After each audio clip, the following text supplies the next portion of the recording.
So yeah, Maharaj, thank you very much for giving us the opportunity to hear your experience of this historic occasion, which happened now 40 years ago. And we would be very happy to hear your experience, your involvement also to bring Narasimhadev here. So please tell us as many with as many details as possible. Just start from day one. Okay. I would say the story begins in Sridham Mayapur in India, when a very small murti or form of Narasimhadev, actually Prahlad Narasimha, was given as a gift to the leader of the German Yatra at that time, HH Swami. He gave him as a gift, and he was graciously received. And at that time, I was requested as HH Swami's assistant to begin daily worship of this very small deity about this size, made of what in English I think we call soap stone. It's a kind of soft stone. You'll find images commonly in India available. So I did that. I was traveling. We were the two of us traveling together quite much in something in India, mainly here in Europe, of course, including Germany. That would have been in 1979, early 1979. Meanwhile, and I don't know the exact sequence here, but search was going on for the farm, and I believe Sachinanand Swami Maharaj has described that, how they found the place. And the question was then, which deity will be the main deity of worship here? We already were worshipping Śri Śri Radha Madan Mohan in Schloss Rettershof. They had been there since, I guess, 1974 or 5. Well, I'm not sure of the year now. But in any case, they had been, there was very nice ongoing worship, led by Ashtarata Prabhu. But the question was, who should be the main deity? And the feeling was that because this new farm was so close to the Czech border specifically, it's in the corner of Germany, which has, it's 3 borders actually. There's Germany, there's Czech Republic, and at that time still Czechoslovakia, I think, and Austria. About 10 kilometers away, and because at that time there was still what we was known as the Iron Curtain between the East European and West European countries, with a definite, you can say, ideological boundary as well, and considerable political concern. The Cold War had been sort of grinding on for so many years, decades really. The feeling was it would be very good to have the Lord present in the form of Narasimhadev, who is known for protecting his devotee, Prahlad Maharaj, as we call him. So he would inspire the devotees. At the same time, there was a sense of need of protection also within Germany, because of the ongoing troubles, especially the government, the media were making against the mission of the Krishna consciousness movement of ISKCON, considered as a quote-unquote dangerous cult, eine Sekte. And this had been going on, especially since 1975. So the feeling was, oh yes, this small deity of Nrsimha with Prahlad sitting on his lap, why not have him appear in a large form? And it was a small group of us who discussed this, and this was kind of the natural conclusion we came to. This was in Schloss Reddershof before moving here. So you were in India, you got this deity, then you came back, and in Schloss Reddershof, there was the discussion happening, which deity shall be installed. Yes. And meanwhile, the devotees were searching for a place for, what was first, the decision to have a farm, or the decision to have a new deity, so to say, for the travel yatra? The decision to have a farm came first. That was first. Yes, it was clear at that time there was a sense of need to have a place of, well, the talk of self-sufficiency was there.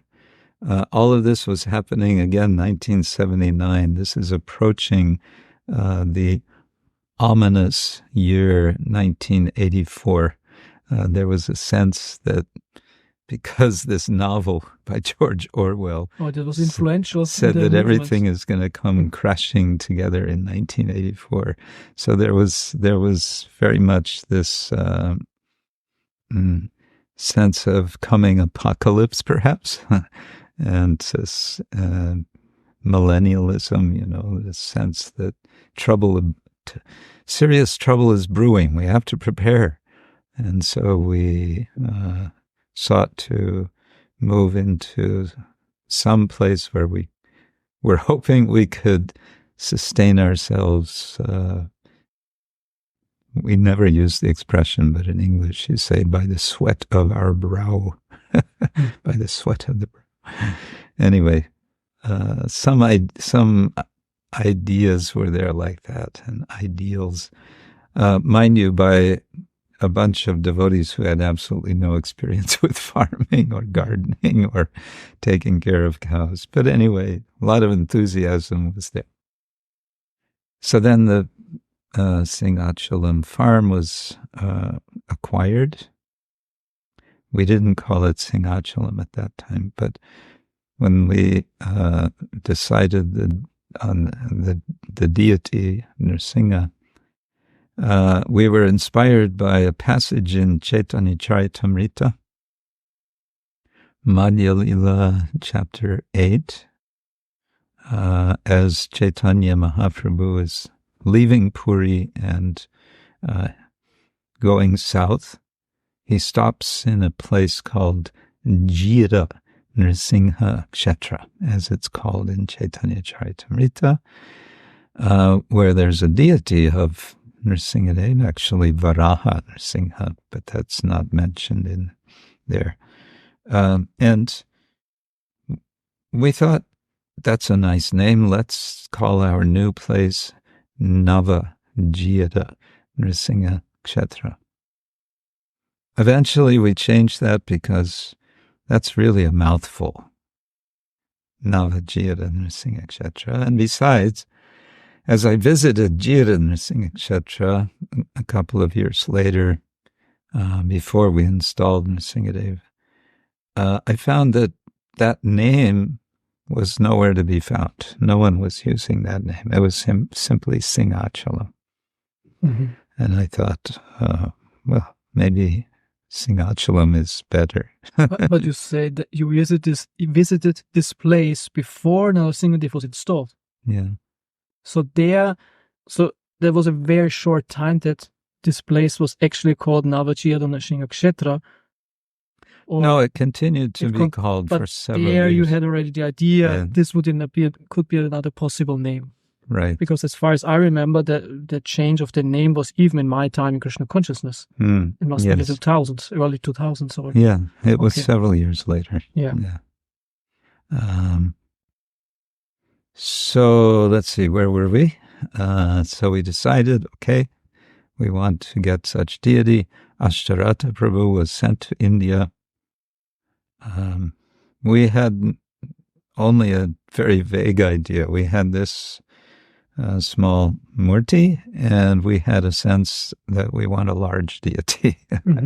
I think we spoke in those days of 2 meters high. He should be big. Okay. That would be huge. Yeah. In any case, he was sent off. He went first to Delhi. He met a devotee from Kerala. And I believe together they went then to Kerala and went to Ernakulam, which is where the, what is it called? The government agency for arts of the state of Kerala is having their headquarters. There they were able to place an order. And then we waited. And we waited much less time than we expected. We really thought the way things went in India, such things, maybe it'll take 2, 3, 4, 5 years. Who knows? But it went very quickly, such that from the day Ashtarata left from Germany to the day a big wooden box arrived here, just a few meters from where we're speaking, was 14 months. It was a little over 1 year. But had Ashtarata Prabhu some specific instructions? Because you said you had just a vague idea. You had like the blueprint in form of this small deity, which was already Prahlad Narasimhadeva, which is interesting. So you wanted Prahlad Narasimhadeva also. So this was clear from the onset. And were there some more specific instructions? You said actually you wanted a 2-meter big high deity or tall deity. So how came it about that he turned out to look as he looks now? I have to say I don't know further details because I wasn't involved. I presume the Stapati who took charge for making the deity, he had his own understanding of what the deity should be in terms of Shilpa Shastra and so on. And there may have been discussion with the devotee that Ashtarata went with. I just, I never got those details. Yeah, so then the deity was here. The temple was not yet ready. The temple construction was a bit of an adventure, and there was, I would say, a bit of comedy involved also. There was a bit of, let's say, back and forth with the local government officials regarding building permission. And long story short, it all worked out in such a way that we could essentially do what we intended to do, was to build, to transform what was a barn, which was quite dilapidated, built, I think they said, in 1917 originally. The ground floor walls are very solid stone, but everything else wooden was quite in bad shape. So then we had to design this temple without making any structural changes. And that was a challenge. So you had to keep the original structure and just rebuild it new? Yeah, the essential structure had to be maintained. Therefore, you see in the present temple room a big pillar sort of right in the middle of the temple. Which is not really necessary, or you would... Well, we probably could have found some way to avoid it, but Yeah, it is a natural place in terms of structural strength and so on to have it. But and then the way the deity room is, the garbhagriha, and the sort of L-shaped arrangement of two deity rooms. One reason for that, major reason, was because Srila Prabhupada, when he was asked, would it be possible to have, could we worship Lord Nrsimhadev, he specified, he said, yes, you can worship, but he must have his own temple.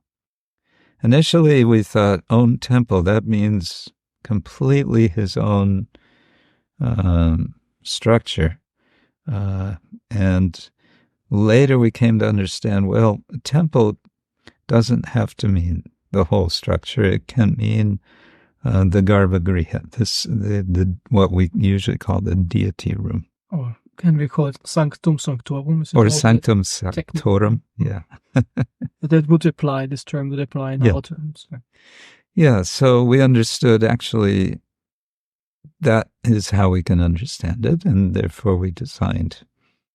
But somehow I was asked to try to come up with a design because I had studied, but only for a very limited time. I had studied architecture at the university, so I was a frustrated architect with a chance to do something. And so I made various sketches, trying different things, but nothing felt right. So you were the leader of the construction place, so to say? You were the main communicator with the workers, or? Well, I wouldn't say that. I certainly, I got involved at certain times when I saw that it was necessary. Otherwise, the temple president, Kriparama, who was overseeing. But there was an interesting little interlude, you could say, at one point, while I was working on different drawings. The news came that Surab Prabhu, at that time, or was he a sannyasi? In any case, that he would be coming to visit. And Surab had been the designer of the Vrindavan Krishna Balaram Mandir, the Juhu temple, and the Pushpa Samadhi in Mayapur, and also the Prabhupada Samadhi in Vrindavan, I believe. So very talented designer. And he was coming here to visit, and I thought, great, he can tell us what to do. He'll give us some idea. So he did come, and I sort of cornered him, got him into where I was having some drawings. And I said, we're really challenged by this, what to do. I said, I've made 10 different designs, and we're just not getting it yet. And he just laughed, and he said, 10, that's nothing. You have to be ready to make 100. Oh. And that was all he said. He didn't want to get into it at all. He just said, keep going, keep trying. So what was what is the challenge? Where to put which room? Because you said the structure was already fixed, so you couldn't be innovative on that point. So where was the... Well, one of the big problems for us was where to put Srila Prabhupada's Vyasasa. Because we kind of understood, okay, we'll have Nrsimhadev facing, south, and we'll have Radha Madan Mohan facing east. Okay, one place, the other place, we kept thinking, and then somehow this idea came. I think it was Harikesh Swami's idea, to just put Prabhupada in between the two altars, not facing the deities, but facing out. That was kind of radical. Yes, yeah. I heard that some senior devotees have a serious problem with that. Say, Simhachalam, no, Prabhupada is not facing the deities, so... Yeah. But what to do in such a situation, right? Yeah, we just didn't feel like we had any other... That just felt like the right thing in this case. And so we did it. And then from that point, I think everything started falling into place.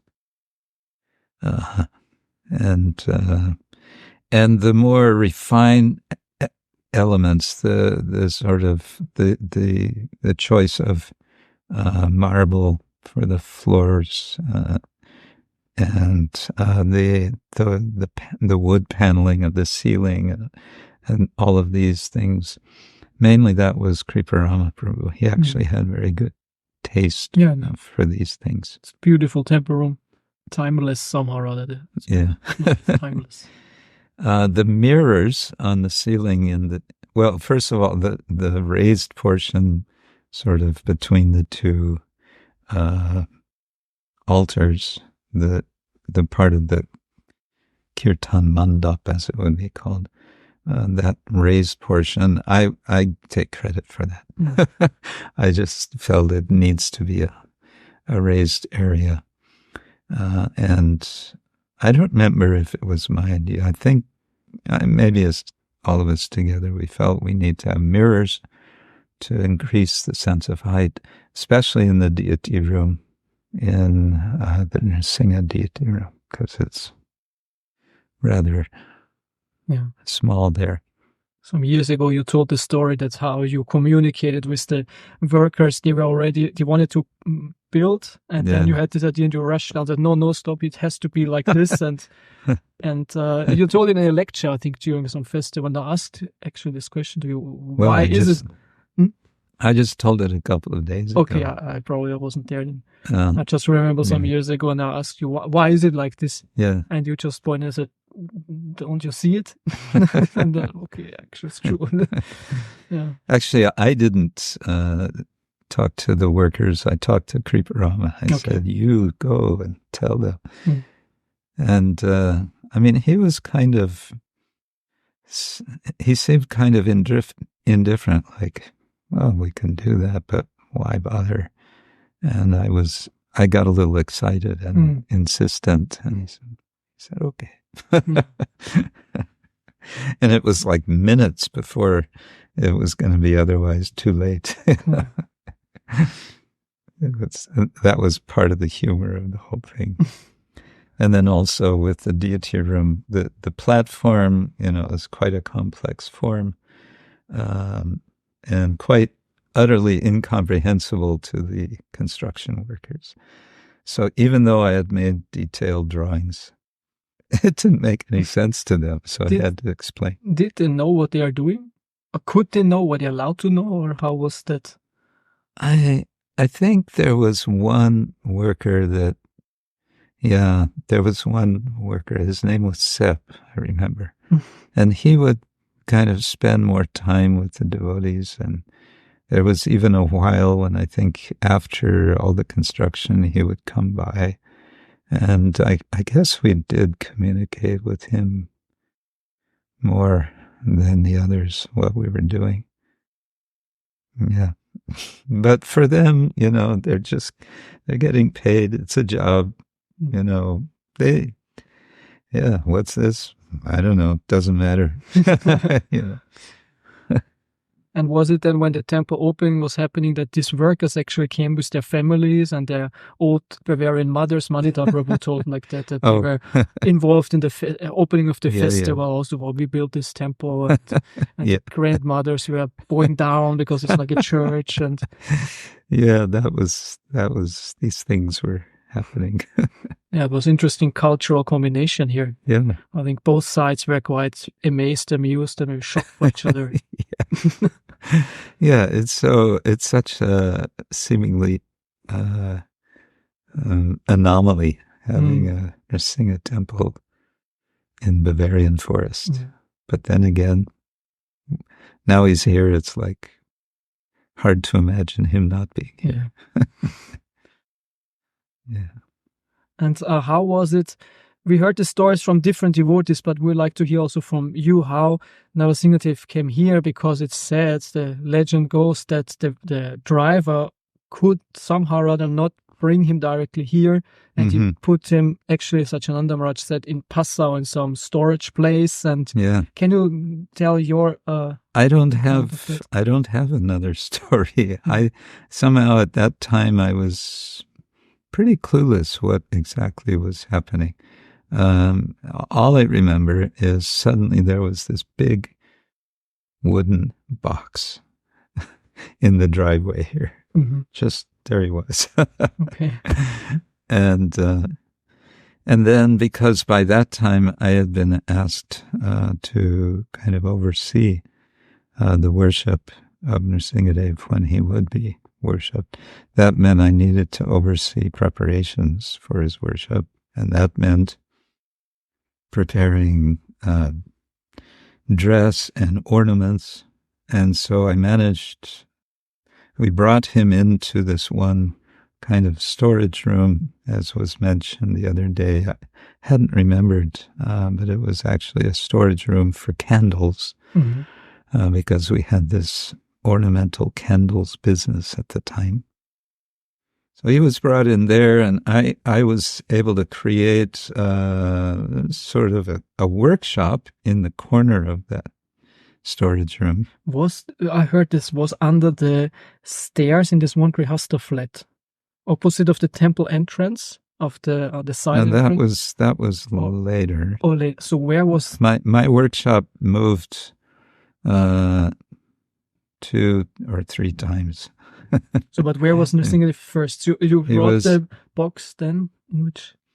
Let's see. This building, which is sort of long and narrow, which is now 4 apartments, right over here. Yeah. That was not apartments. It was one kind of storage room on the. I don't even remember if there was an upper floor. I don't think so.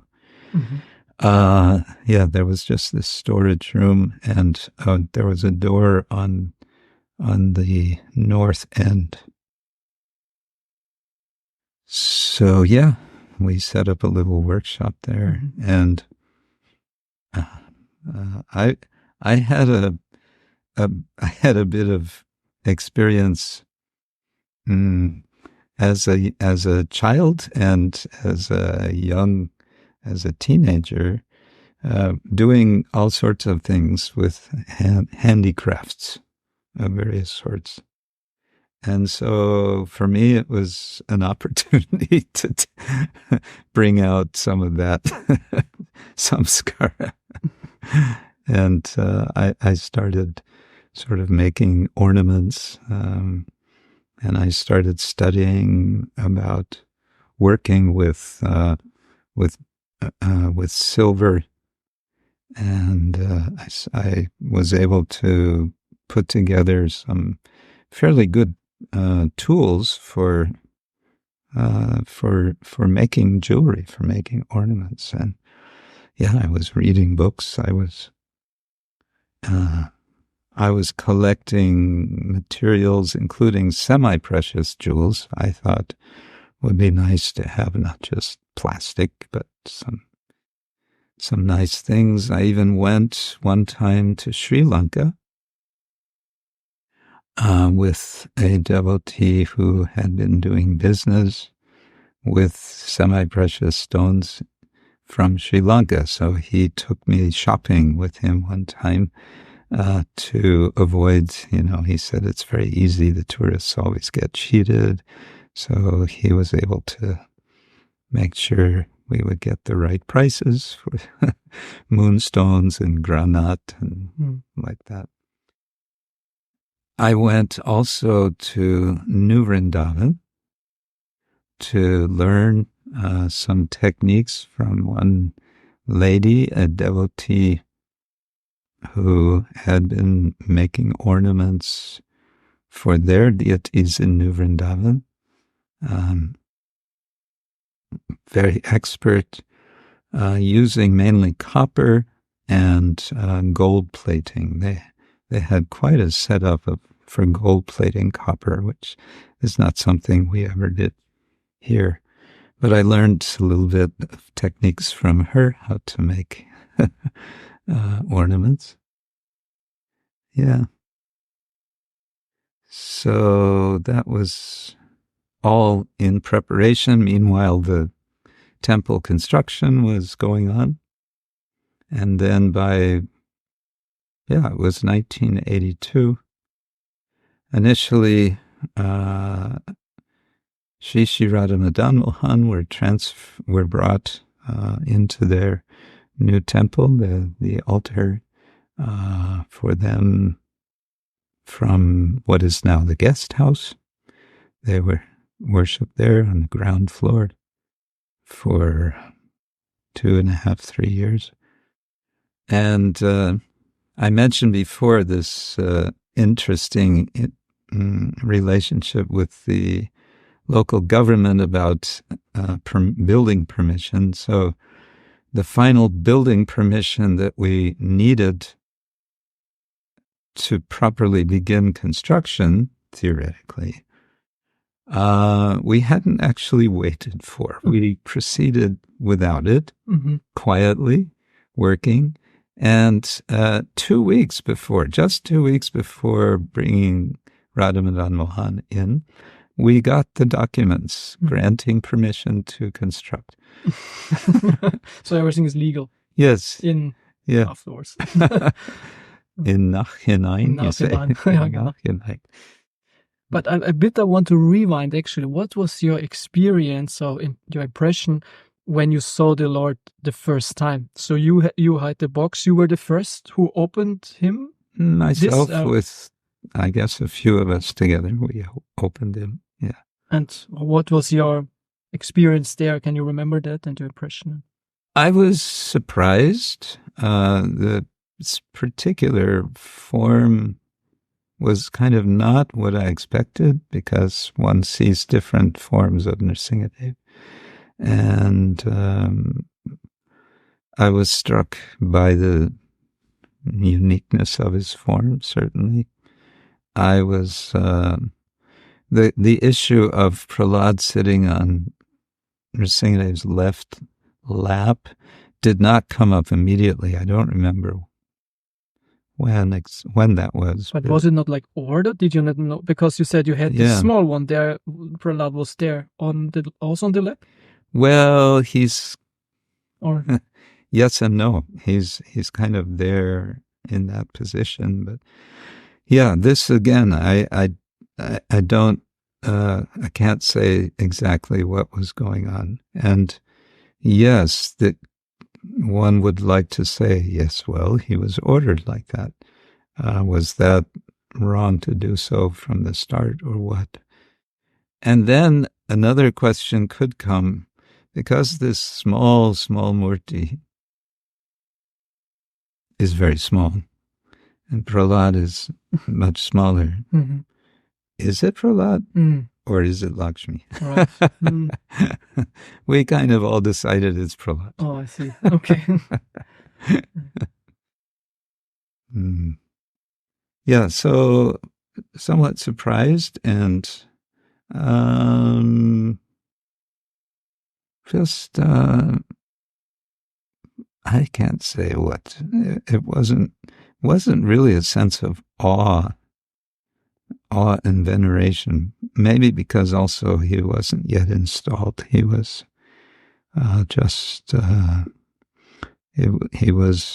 there was a sense that he's not fully there, and that, of course, is what we understand is what installation is about. It's you have the form, but the Lord is not yet present until he's installed. Also, as we see him now, he's very dark, almost black stone. But when he first arrived, because he was not oiled, so the stone was very gray, maybe even greenish, sort of a lighter shade. It's granite, right? Yeah. Yes. Yeah, certain. I don't know the name of the granite, but a certain kind of granite. like traditionally, deities, many deities are made out of this black or dark granite. So also, all these ancient deities also. Yes, you'll see in India, all such deities are I mean, it seems like they're made with some sort of black granite. Probably experts will say, well, there's varieties of black granite also. Yeah. But yeah. Yeah, and it was very clear from the very beginning, this deity is very heavy. Okay. Yeah. So how could you manage to bring him from A to B in the first place?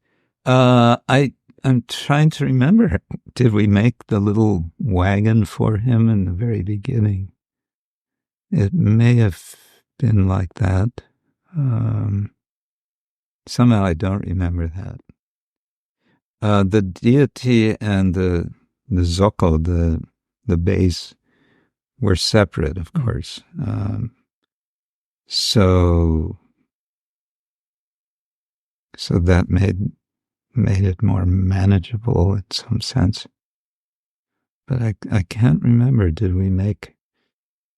I'm inclined to say no. We didn't make. We later certainly we made this little cart, with wheels, which then I think there are pictures where he's being rolled up a ramp to where he is now. Little wheels are there. Yeah, that was later. And how heavy would you guess he is actually? The deity himself is around 700 kilos, and the base is around 300. Okay. So around 1 ton altogether. Right. And we knew he's heavy. The word guru means heavy, so we understand he's heavy. In the figurative and also in the literal sense. And so we knew also that when he's installed, he's going to need proper support underneath, that the floor doesn't crack or whatever. And so underneath him, there's a support that goes down. I guess it goes all the way down. A pillar? Interesting. So he stands directly on a pillar. So there's in that sense no chance for that the floor can break in that sense. Yeah. Okay. We'd have to check now. I know it goes down to the base of the main floor, whether it goes below that or whether there's a wall underneath that. I can't remember now. But you took care that nothing can happen, because this was also a point in the interview with Gorkeshwar Prabhu, when he said there are two kinds of deities, ones who are unmovable and ones who are movable. Yeah. And he said here was actually the first time in ISKCON that an unmovable deity was installed according to all the traditional principles. And then I asked him, but are not unmovable deities installed in a way that they will really never move? So, but here Narasimhadeva is on the first floor, and normally he should stand on the first floor on the earth, because then he can never move. So at this point I asked him. He said, I don't know what you said actually, but that is okay. He said it's okay. Yeah. Ritually, it's all done. At least that. Yeah. Okay, so maybe we come now to the opening of the temple, 1982, and there before we start, when we hear from you, there was also confusion on our side when actually the date was. Oh. Because there were different assumptions, and interesting, Ramananda Gopal found out that in the year of the installation, it was Purushottama Mass. And at that time, it was not directly after Radhastami. It just switched in the following year that you put these dates actually together. Can you confirm that? All I can say is when we decided to make it an annual festival, Brahmotsavam, all I remember is we decided, let's make it convenient. We weren't so worried about the actual date. And it was decided, yeah, let's make it the day after Radhastami. But according to Ramananda, actually it was the actual date when you take out Purushottamast and it jumps exactly That could be the case. to Radhastami. That could be the case, yeah. I don't think we were so intentional. Okay, then somehow. it's a divine arrangement. Yeah. So you prepared the Lord, you made all the ornaments until the day when the installation happened. And so maybe you can tell us now about the installation itself and preparation for installation. Well, the preparations were quite extensive. I think it was myself who first found out about Gaura-Keshava being so knowledgeable about Pancharatrika Vidhi and installation. And so we thought we should do it properly and he would be the right person. So we contacted him and he agreed, and he made preparations, which he described in quite some detail before he came. And he must have also given us some directions of things that we should be prepared with at that time, but I don't remember details. All I remember is there was a very mood of excitement. This is really going to be a special event, and devotees are going to come from all over the yatra, if not all over Europe, if not from further away, and it's going to be a big festival. And indeed it was. Yeah, there was the collecting of water. I remember Gaura-Keshava mentioned that, get waters from different places. And that was like, yes, we'll do it. Send devotees, send the call for waters all over. And they were collecting. And of course, right here, half an hour or so away, we have the famous Danube River, locally known as the Donau. It's one of the major rivers of Europe. And more than that, though, we are at a Triveni. It's the Donau, the Inn, I-N-N, and the Ilz, two smaller rivers, but it's a Triveni. And so we understand, yes, this is a special place. So getting those waters and getting so many others, I don't know, maybe we got some also from India. Just a lot of collecting of different ingredients and materials. There was certainly a sense of a spirit of cooperation. We're all in this together, and we're committing ourselves to worship the Lord in his form as Nrsimhadev, and that was exciting. Yeah. And how was your experience during the installation, and especially when the Lord was then called, and especially when the eyes were, or this wax was removed? Well, it was very exciting. It was, I don't know what to say. There was quite an amazing energy. There was such a build-up. And I think Gaura-Keshava Prabhu was especially expert. He has a flair for drama. And so there was a definite build-up. Of course, the whole installation went over a 3-day period. And he explained and walked us through what are we doing next, why are we doing it, and why we need to do certain things, and so on. So that when the time came, netron milanam, the removal of, or the opening of the eyes was, it was a kind of grand finale, but it became, in a sense, it was like one grand finale after another, and that was quite something. So, yeah, I felt like, okay, now the worship begins. Now it gets serious. We've talked about it. It's an interesting thing to plan something like this over a longer period, and then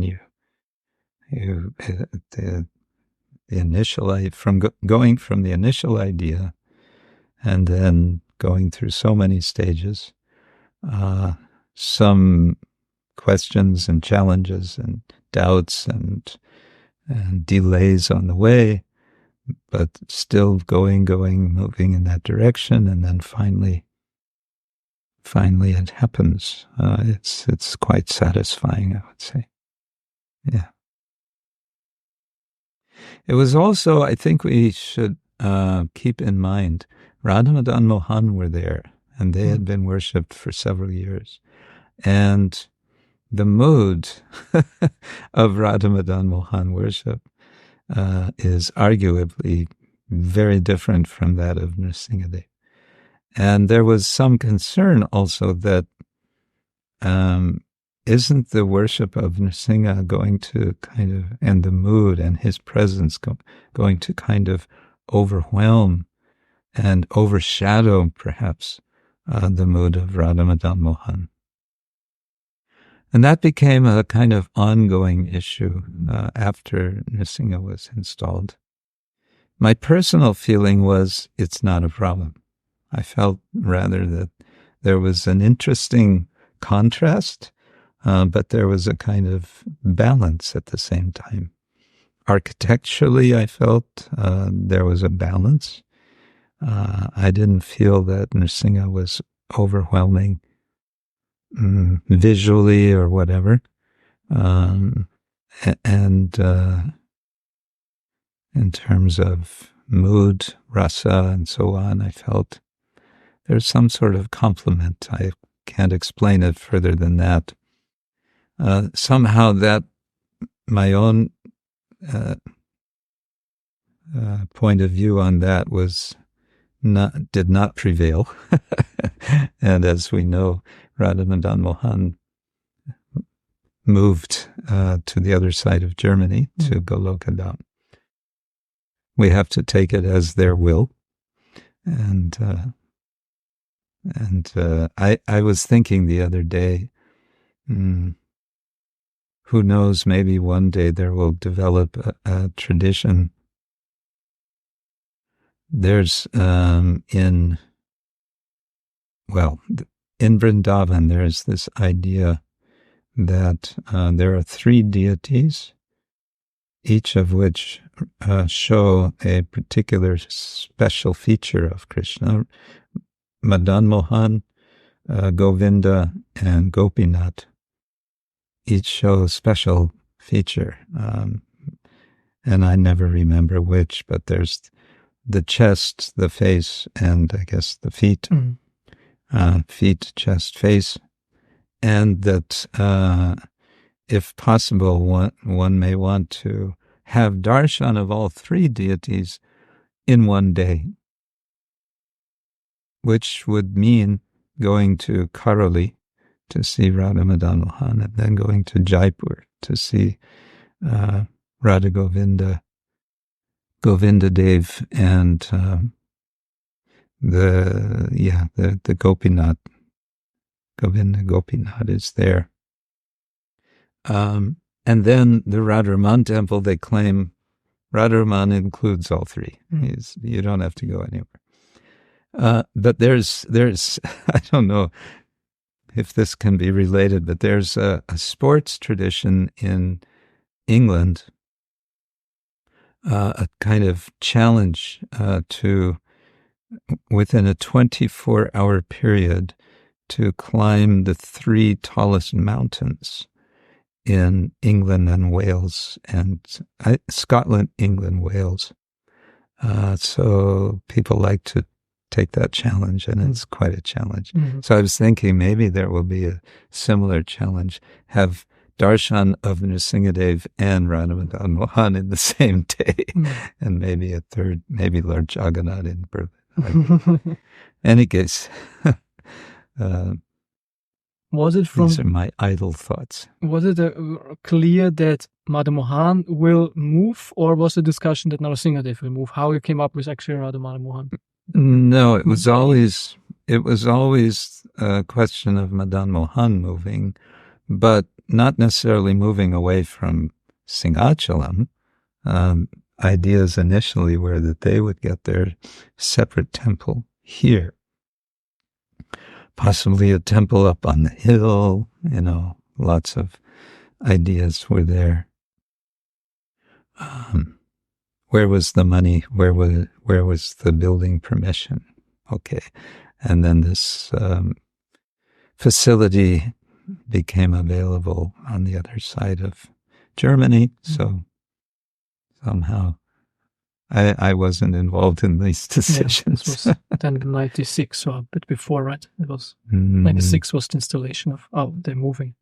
Could be, yeah. As far as I remember, or I heard the history, let's see what that is. Yeah.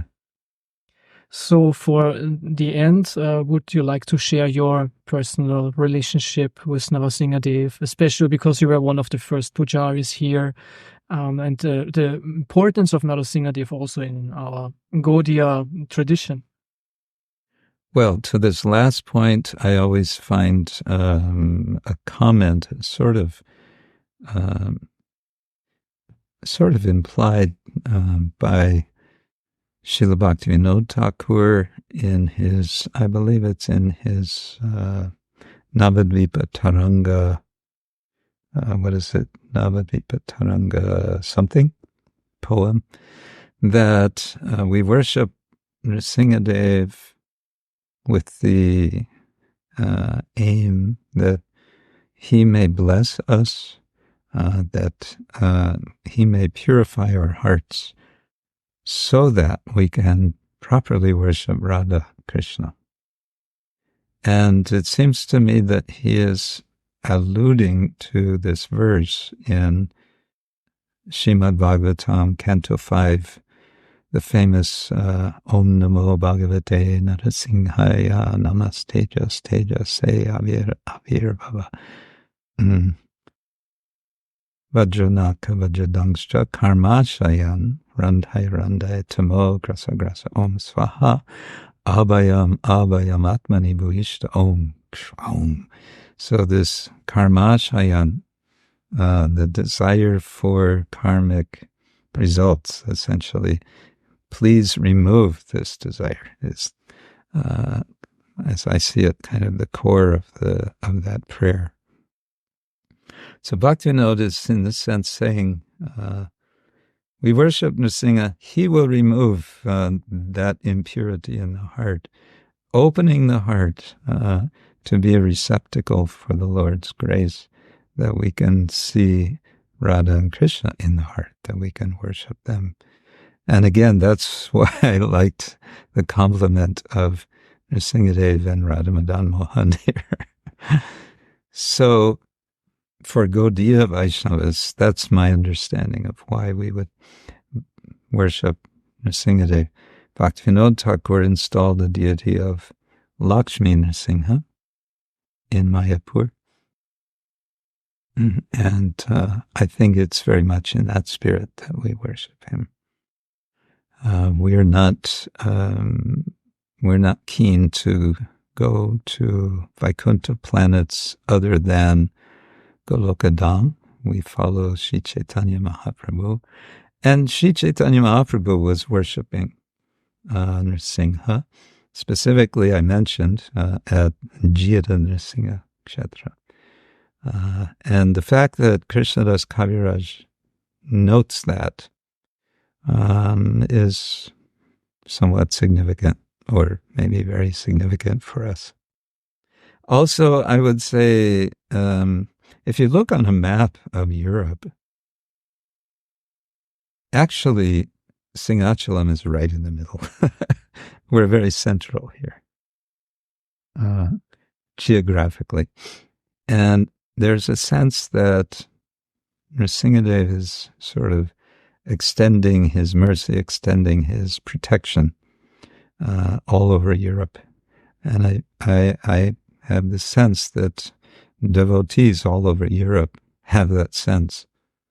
They feel there's some security because Narasimhadeva is here, and they like to come here on special days and celebrate and, as we say, recharge their missionary batteries and so on. So I feel, some sense of fulfillment that I've had a small part to play in serving the Vaishnavas, in the facilitating by doing some service for Narasimhadeva. Okay, Maharaj. Thank you so much for giving us your account on this historic event. That's what I'm remembering. Yeah. After 40 years, a lot of memory fades. So we try to preserve as much as we can now. Yes. Yeah. When you are all around, and well, we're still kicking. Yeah. And as you said, also that every temple has its own Purana or history. So we Stala Purana. Stala Purana. Yeah. So we have to keep something now with this digital or this modern media. Yeah. For the future. Yeah. Because it will be. It's important. Yes. So, and it's very good that you are doing this. Yeah, it's as a service for the temple. It was. Yeah, it's part of the history. Stala Purana. Stala Purana. And generations from now, they will be looking and saying, exactly, yeah. Just see how they were doing and thinking in those days. Exactly, yeah. It's very important. So thank you so much. My pleasure. Hare Krishna. Hare Krishna.